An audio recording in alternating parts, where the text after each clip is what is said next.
What if one morning, the world woke up and decided it no longer needed the dollar?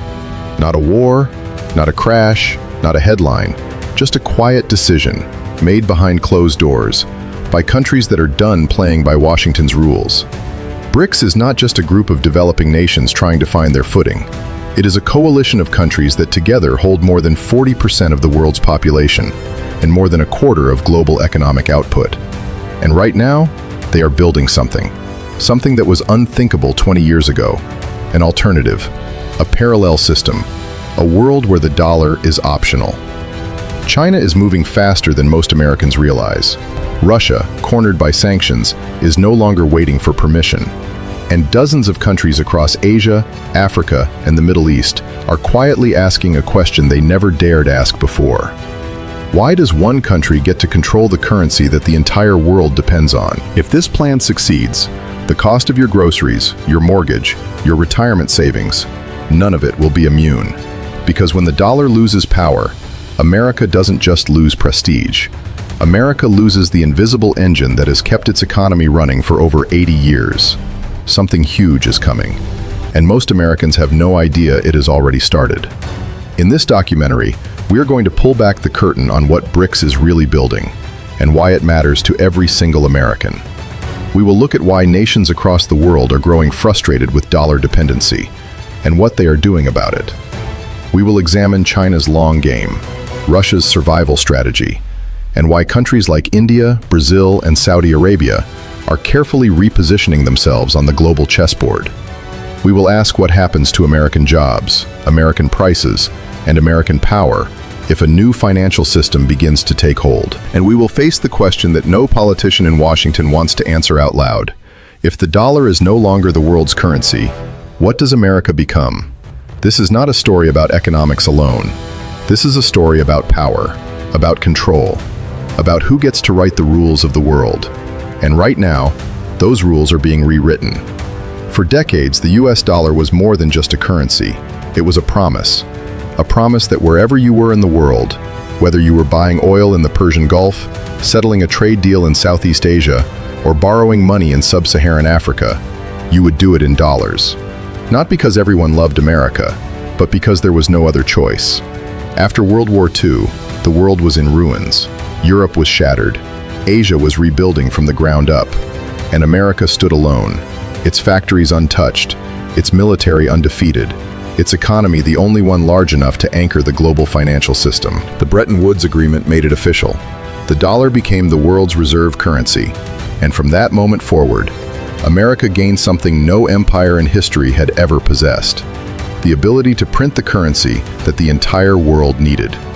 Think about what that means for a moment. Every time an oil tanker moves through the Strait of Hormuz, that deal is settled in dollars. Every time a country needs to buy grain or semiconductors or medicine on the global market, it needs dollars first. Every time a government borrows from international institutions, those loans come in dollars. This is what economists call dollar dominance. And for America, it has been the ultimate financial superpower. It means the United States can run deficits that would cripple any other economy. It means Washington can fund its military, its social programs, its global influence, in ways no other country on earth can replicate. The dollar is not just money, it is leverage. And for 80 years, no one has been powerful enough to challenge it, until now. Because something shifted after 2022, when Russia invaded Ukraine and the West responded with sweeping financial sanctions. Something happened that sent a chill through capitals far beyond Moscow. America froze Russia's dollar reserves. $300 billion, gone, locked, inaccessible. In one move, Washington demonstrated something that every government on earth quietly took note of. If you hold your wealth in dollars, America holds the key. And for countries that were already uneasy about US foreign policy, countries that had their own disputes with Washington, their own fears about sovereignty, their own memories of economic pressure from the West, that moment was a turning point. If it happened to Russia, it could happen to anyone. China's leadership watched closely. So did leaders across the Middle East, Africa, and Southeast Asia. And quietly, carefully, without making dramatic announcements, they began asking a question that is now reshaping the global financial system. What would it take to build a world where America cannot flip that switch? Brics was already in existence. It had been a loose grouping since 2009. Brazil, Russia, India, China, South Africa. A forum for emerging economies to share ideas and occasionally push back against Western-dominated institutions. But after 2022, something changed. The conversations inside Brics meetings became more serious, more urgent, more focused. Because now it wasn't just about gaining influence at the margins, it was about survival. Russia needed alternatives to the dollar to keep its economy breathing under sanctions. China needed a plan in case Washington ever turned the same financial weapons on Beijing. And smaller nations, many of them sitting on enormous natural resources, began to wonder whether they were being held hostage by a currency they had no control over. By 2023, the Brics Summit in South Africa made headlines around the world. 6 new countries were formally invited to join the bloc: Saudi Arabia, UAE, Iran, Egypt, Ethiopia, Argentina. Suddenly, Brics wasn't just a forum for large emerging economies. It was beginning to look like something far more ambitious: a coalition with oil, with gold, with rare earth minerals, with massive populations, with trade routes that stretch across every continent. A coalition with the size, and perhaps the will, to build a parallel financial architecture. One that doesn't run through New York. One that doesn't depend on the Federal Reserve. One that doesn't give Washington the power to freeze anyone's money ever again. And here is where it starts to matter for the American family sitting at home. Because dollar dominance is not just an abstract concept for policymakers.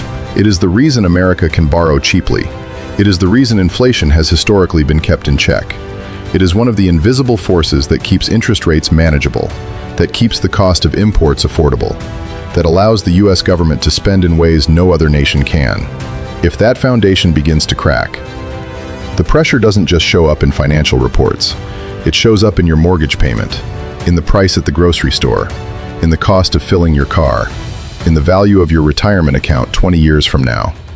Brics may still be in the early stages of this challenge, but the fact that the challenge has begun at all, that is what should capture your attention. Because for the first time in 80 years, the world is asking whether it still needs the dollar. And some of the most powerful countries on earth are no longer waiting for America's answer.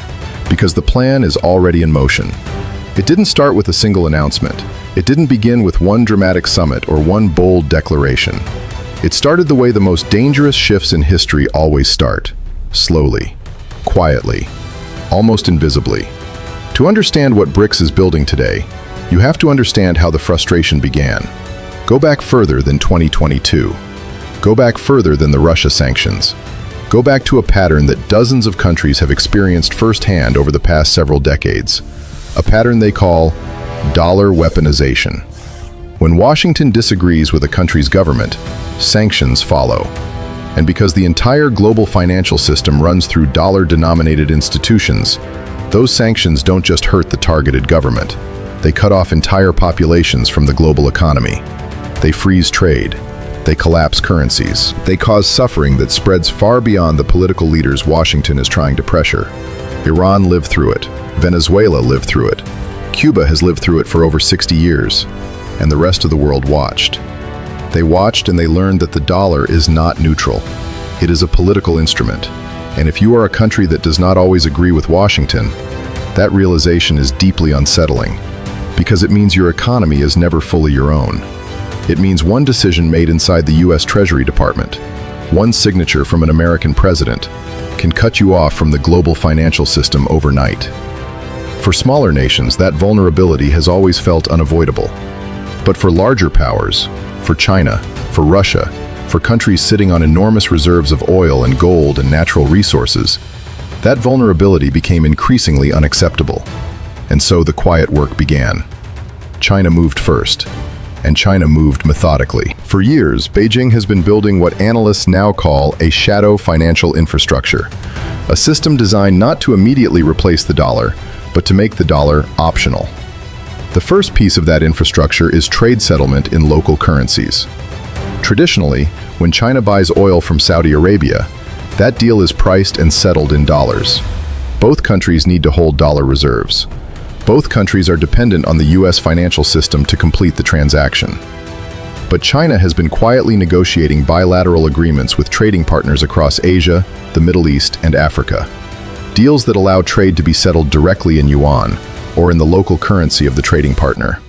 It sounds technical, but the implications are enormous. Every trade deal that bypasses the dollar is one less reason for the world to hold dollar reserves. And as demand for dollars slowly decreases, so does America's ability to borrow cheaply, spend freely, and project financial power globally. China understands this, which is why Beijing has been patient. This is not a strategy designed to produce results in months. It is a strategy designed to produce results over decades, and it is working. In early 2023, something happened that would have been unimaginable just 10 years earlier. Saudi Arabia, America's most important energy ally in the Middle East, publicly stated it was open to settling oil trades in currencies other than the dollar. For a moment, read that again. Saudi Arabia, the country whose relationship with America was built almost entirely on one foundation, that oil would always be sold in dollars. That arrangement, struck in the 1970s, was the cornerstone of what became known as the petrodollar system.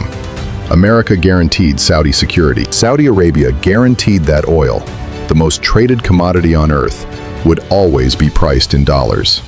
That single agreement is one of the main reasons the dollar maintained its global dominance long after the original Bretton Woods framework collapsed. And now, that agreement is showing cracks. Saudi Arabia has been deepening its relationship with China. It hosted Chinese President Xi Jinping with extraordinary ceremony. It joined the Shanghai Cooperation Organization as a dialogue partner. And it opened the door to yuan-denominated oil trades. This is not just a financial story. This is a geopolitical earthquake happening in slow motion. Because if oil, the world's most essential commodity, can be bought and sold without dollars, then the foundational logic of dollar dominance begins to unravel. And the average American may not feel it today, but the foundations beneath the economy they depend on are shifting. Now add Russia to this picture. After Western sanctions cut Moscow off from the dollar system in 2022, Russia didn't collapse the way Washington predicted. Instead, it accelerated its pivot away from the dollar with a speed and urgency that surprised many analysts. Russia redirected its energy exports toward China and India. It began settling those trades in rubles and yuan. It built new payment corridors that bypassed SWIFT, the Western-dominated messaging system that underpins most international financial transactions. And here's the part that rarely makes headlines in American media. It largely worked. Russia's economy contracted, but it did not implode. Its energy revenues continued to flow. Its trade with Asia expanded. And the sanctions, while painful, failed to deliver the knockout blow Washington had promised. That outcome sent a powerful message to every country watching. Dollar sanctions, the most powerful financial weapon in America's arsenal, are not invincible. They can be endured, they can be routed around, and if enough countries build enough alternative infrastructure, they can eventually be rendered ineffective. India watched all of this with careful, calculating eyes. India's position inside Brics is one of the most fascinating and complex in global geopolitics right now. On one hand, India is deepening its strategic partnership with the United States. It is a key member of the Quad Alliance. It is receiving American investment, American technology partnerships, and American diplomatic support as Washington tries to build a counterweight to China in Asia. On the other hand, India quietly became one of Russia's largest oil customers after 2022. It has been expanding yuan and rupee trade settlement agreements, and it has shown consistent reluctance to fully align with Washington's financial pressure campaigns. India is not choosing sides. India is choosing India. And that calculation, replicated across dozens of countries from Southeast Asia to the Gulf to Sub-Saharan Africa, is the real story behind the Brics challenge. It is not simply China and Russia against America. It is a growing number of countries that have decided they want options. They want the ability to trade, to save, and to build their economies without being permanently vulnerable to decisions made in Washington. And Brics, for all its internal tensions and contradictions, is the closest thing they have to a vehicle for building those options. The expanded Brics bloc now represents a staggering share of global energy production. It sits astride critical trade routes. It controls significant portions of the rare earth minerals that power the technology economy. and it is home to billions of consumers whose purchasing power is growing every year. This is not a block of weak nations asking for charity from the global system. This is a block of nations with enormous leverage, finally deciding to use it. But here is where the story gets complicated. Because building an alternative to the dollar is not simply a matter of political will. It requires something that Brics has so far struggled to produce: trust. The dollar's dominance is not just a function of American military power or political influence. It is a function of the fact that for 80 years, the dollar has been reliable. The U.S. financial system, despite all its flaws, has been open, liquid, and consistent. Investors and governments around the world hold dollars because they believe those dollars will hold their value and remain accessible. Can a Brics currency or a Brics payment system offer the same guarantee? Can China, whose financial system remains tightly controlled by its government, convince the world to trust the yuan the way it trusts the dollar? Can a bloc that includes countries as economically and politically different as India, Russia, Brazil, and Saudi Arabia agree on the rules of a shared financial system? These are not small questions. They are the questions that stand between Brics and the transformation it is reaching for. And the answers are not yet clear. What is clear is this: the conversation has changed. 5 years ago, the idea of the world moving away from the dollar was treated as fringe thinking, a fantasy of economists on the margins. Today, it is discussed in boardrooms, in central banks, in the halls of government across 4 continents. The dollar has not fallen, but the belief that it is untouchable, that belief is already gone. And once a belief like that disappears, it is almost impossible to rebuild. Because belief is the foundation that every currency rests on. Not gold, not military power, not even economic output. Belief. The belief that the system is stable, that the rules are consistent, that your money will be worth tomorrow what it is worth today. And right now, that belief in the dollar's permanence is being tested in ways it has never been tested before. Not just by Brics, not just by China or Russia, but by the weight of America's own decisions. Here is something that rarely gets connected in mainstream conversation. While Brics is building its alternative infrastructure from the outside, the dollar is facing pressure from the inside as well. The United States national debt has crossed $34 trillion. That number is so large it has almost lost meaning. But think about it this way. Every year, the U.S. government spends significantly more than it collects in taxes.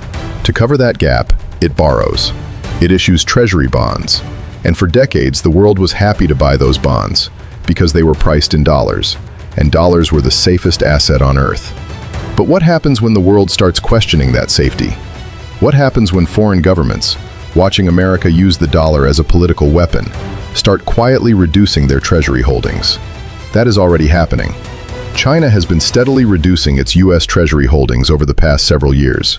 Russia liquidated most of its dollar reserves before the 2022 sanctions hit. And other central banks around the world have been slowly increasing their gold reserves, the oldest and most politically neutral store of value on Earth. Gold purchases by central banks hit record levels in recent years. That is not a coincidence. That is a signal. When the people who manage the world's money start moving toward gold, they are sending a quiet message. They are hedging against a future where the dollar is no longer the automatic safe haven. And here is where this starts to feel very personal for the American family. Because if demand for U.S. Treasury bonds weakens, interest rates rise. And when interest rates rise, everything gets more expensive. Mortgages, car loans, credit card debt, business borrowing, government spending on schools, roads, and healthcare. The invisible subsidy that dollar dominance has given America for 80 years, the ability to borrow cheaply because everyone needs your currency, that subsidy is not guaranteed forever. And Brics knows it, which is why the most important development inside the bloc right now is not about a single currency or a single payment system. It is about something more fundamental. It is about building the infrastructure of an alternative world, piece by piece, institution by institution, agreement by agreement. Consider what has already been constructed. Brics nations have expanded the new development bank, their own multilateral lending institution designed to fund infrastructure across the developing world without the conditions attached to World Bank or IMF loans. That matters enormously to countries across Africa, Asia, and Latin America that have long resented the political strings attached to Western financial assistance. When the IMF offers a loan, it comes with requirements. Restructure your economy, cut subsidies, open your markets, follow these rules. The new development bank offers an alternative: funding without the lecture, investment without the demand for political alignment. For dozens of developing nations, that offer is deeply attractive. And every country that builds its infrastructure through Brics institutions, rather than Western ones, is a country that deepens its economic ties to the Brics network and loosens its dependency on the dollar system. This is the long game. Not a sudden dramatic break from the dollar, but a slow, steady construction of parallel systems, until the day comes when those systems are robust enough to make the dollar genuinely optional for a significant portion of global trade. China is the engine driving most of this construction, and China's strategy deserves to be examined closely because it is more sophisticated than most American coverage acknowledges. Beijing is not simply trying to replace the dollar with the yuan. Chinese leadership understands that the yuan faces enormous obstacles to becoming a true global reserve currency. China's capital markets are not fully open. Its financial system is not fully transparent, and the world has limited appetite for holding large reserves in a currency controlled by an authoritarian government with a history of sudden policy shifts. China knows this. So instead of pushing for yuan dominance, Beijing is pushing for dollar irrelevance. There is a crucial difference between those two goals. Dollar irrelevance doesn't require the world to trust China. It only requires the world to stop depending on America. And that is a much easier sell. Think about what China has been doing through its Belt and Road Initiative over the past decade. Hundreds of billions of dollars in infrastructure investment across Asia, Africa, the Middle East, and Eastern Europe. Ports, railways, power plants, telecommunications networks. Critics in Washington have called it a debt trap, a strategy to ensnare developing nations in financial dependency on Beijing. And there is truth to some of those criticisms. But here is what those criticisms miss. Every port China builds in Pakistan or Sri Lanka or East Africa is a port that can move goods without routing through Western-controlled trade infrastructure. Every telecommunications network built with Chinese technology is a network that doesn't run through American servers. Every railway connecting Central Asian economies to Chinese markets is a trade corridor that doesn't need dollar settlement. China is not just lending money. China is building the physical and digital architecture of a parallel world economy. And when that architecture is complete, the dollar's role in global trade will not be eliminated overnight, but it will be significantly diminished. Russia, meanwhile, is playing a different but complementary role in this strategy. Where China is building, Russia is disrupting. Moscow's primary contribution to the de-dollarization effort is not financial architecture, it is energy. Russia remains one of the world's largest exporters of oil, natural gas, and coal. And since 2022, it has been demonstrating something that cuts to the heart of the petrodollar system: that energy can be sold without dollars. Russia has been settling energy trades with China in yuan, with India in rupees, with Turkey in local currency arrangements. And it has been actively encouraging other energy producers to consider similar arrangements. If enough of the world's energy trade moves out of dollars, the petrodollar system that has underpinned dollar dominance since the 1970s begins to structurally weaken. And America's ability to run the deficits it has run for decades begins to face real limits. Now step back and look at the full picture. China building parallel financial and physical infrastructure. Russia demonstrating that energy trade can bypass the dollar. Brics expanding to include major oil producers in the Gulf. Developing nations across 4 continents deepening ties with Brics institutions. Central banks quietly accumulating gold. U.S. Treasury demand softening at the margins. None of these things alone is enough to end dollar dominance. But together, they represent something America has never faced before: a coordinated, multi-front, long-term campaign to make the dollar optional. Not tomorrow, not in 5 years, but across a timeline measured in decades. And here is what makes this moment particularly dangerous for America. Washington's traditional response to financial challengers has always relied on 2 things: military dominance and economic leverage. But military dominance cannot stop a currency agreement between China and Saudi Arabia. It cannot prevent India from buying Russian oil in rupees. It cannot force African nations to choose Western institutions over Brics lending.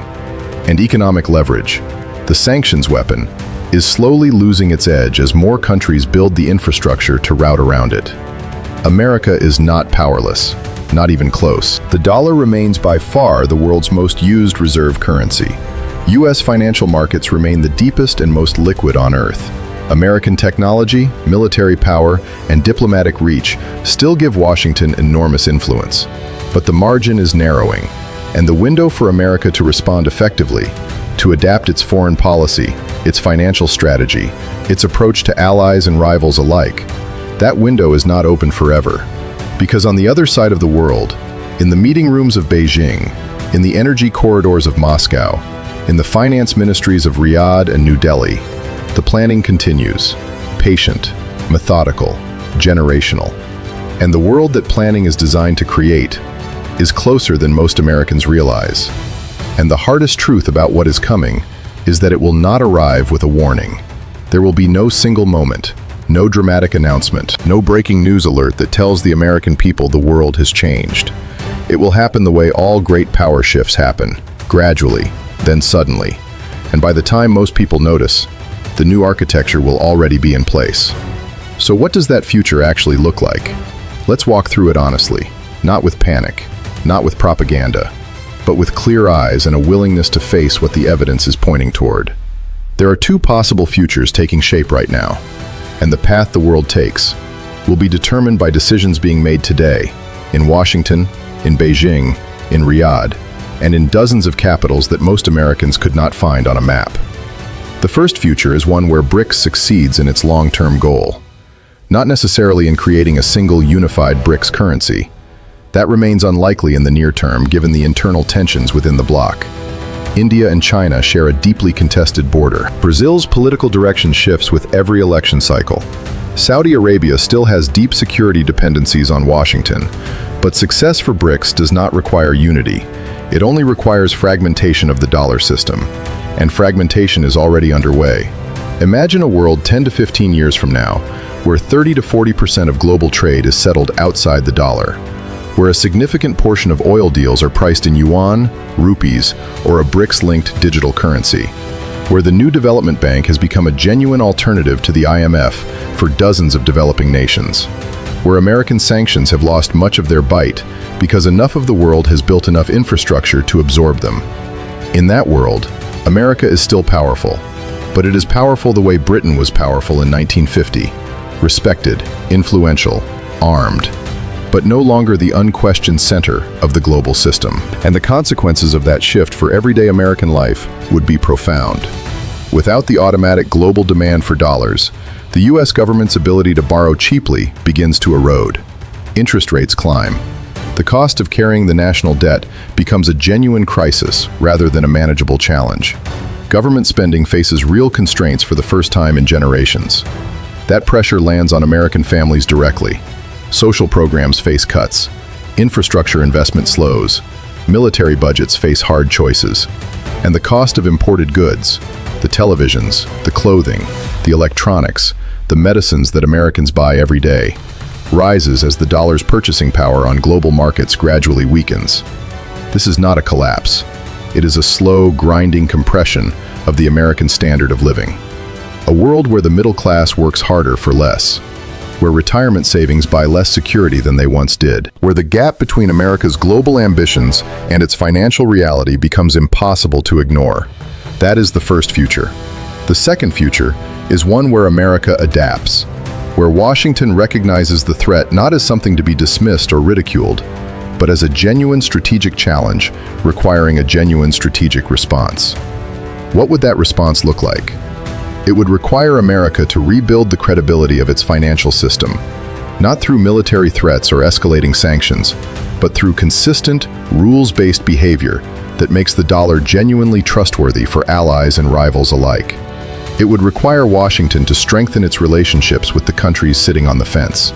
The Indias of the world, the Saudi Arabias, the Southeast Asian nations that are currently hedging between Washington and Beijing, waiting to see which system offers them more stability, more respect, and more opportunity. It would require America to lead on the technologies that will define the next financial era. Digital currencies, blockchain-based settlement systems, AI-driven financial infrastructure. Because the country that builds the technology layer of the future financial system will have enormous influence over how that system operates. And it would require something more difficult than any policy change. It would require America to reckon honestly with the way it has used its financial power. Because many of the countries now building alternatives to the dollar are not doing so out of love for China or Russia. They are doing so because they have felt the sharp edge of dollar weaponization firsthand. And if America wants to retain the trust that underpins reserve currency status, it has to offer something that Brics currently cannot. A system that is powerful and open and consistent and fair, not just for allies, but for everyone who operates within it. That is a high standard. It may be an unrealistic one given the realities of geopolitics, but it is the standard that built dollar dominance in the first place, and it is the only standard that can sustain it going forward. Here is what history tells us about moments like this one. Reserve currencies do not last forever. The Portuguese escudo dominated global trade in the 1500s. The Spanish real followed, then the Dutch guilder, then the British pound.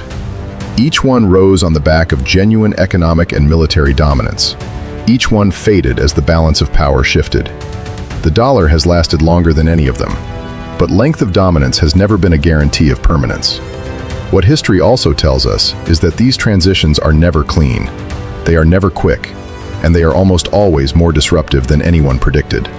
The decline of British pound dominance in the early 20th century contributed to financial instability that echoed across decades. The transition away from gold-backed currencies in the 1970s triggered inflation, recession, and global economic turbulence that reshaped entire societies. A transition away from dollar dominance, if it comes, will not be gentler than those moments. It will be more complex, more interconnected, more difficult to manage. Because the global economy today is more integrated than it has ever been in human history, which means the risks travel faster, hit harder, spread wider.